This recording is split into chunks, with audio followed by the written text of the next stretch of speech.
Untuk membuat bom itu lebih mematikan, dia sengaja memasukkan ribuan paku ke dalam kotak bom, lalu dengan hati-hati memasang alat pemicu, dan akhirnya menutup kotak itu rapat-rapat menggunakan lakban yang sangat kuat. Rencananya adalah mengirim paket bom tersebut ke sebuah perusahaan logistik. Petugas sortir menerima paket itu dan tidak membukanya untuk diperiksa. Sebaliknya, seperti biasa, dia hanya mengguncang kotak itu dengan keras. Dari suara yang terdengar, dia mengira isinya adalah barang logam yang berharga. Karena itu, dia dengan percaya diri memasukkannya ke dalam truk pengangkut. Akhirnya, kurir mengantarkan paket tersebut kepada pelanggan. Wanita itu tampaknya sudah menunggu cukup lama. Begitu menerima paketnya, dia tidak sabar untuk membukanya. Dan tanpa sengaja langsung mengaktifkan alat pemicu. Polisi tiba di lokasi setelah kejadian. Mereka menduga ini adalah aksi terorisme sebagai bentuk balas dendam terhadap masyarakat. Sebanyak 10 orang tewas dan lebih dari 20 orang terluka.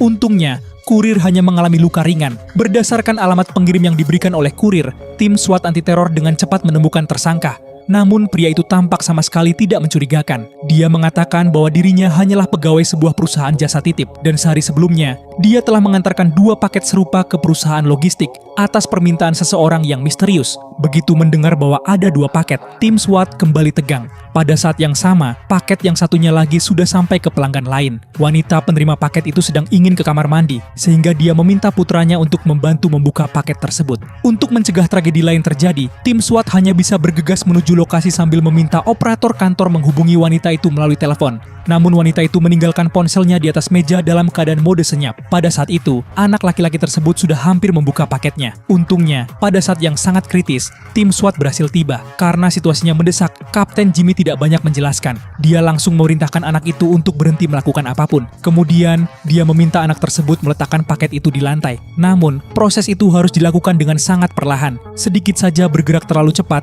bisa memicu ledakan bom. There you go. Keep going. Slow.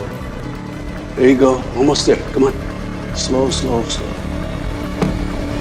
There you go. Pada Good saat job. itu, wanita tersebut juga keluar dari kamar mandi. Jimmy segera menyuruhnya membawa putranya dan petugas kebersihan untuk mengevakuasi diri melalui pintu belakang. Sementara itu, dia dan rekan-rekannya berlindung di balik sebuah mobil yang berjarak sekitar 100 meter. Mereka kemudian mengendalikan kendaraan robot dari jarak jauh untuk secara perlahan mengambil paket tersebut. Karena lokasi berada di pusat kota, mereka tidak dapat menemukan tempat peledakan yang aman dalam waktu singkat. Oleh karena itu, mereka hanya bisa berharap pada ruang tahan ledakan yang volumenya kurang dari 2 meter kubik. Setelah kendaraan robot memasukkan paket ke dalam ruang tersebut, petugas penjinak bom dengan hati-hati menutup pintunya. 3, 2, 1. Ledakan terkendali. Untungnya, ruang tahan ledakan itu berhasil menahan dampak ledakan. Meskipun krisis bom telah berhasil diatasi, tugas tim SWAT masih belum selesai. Yeay!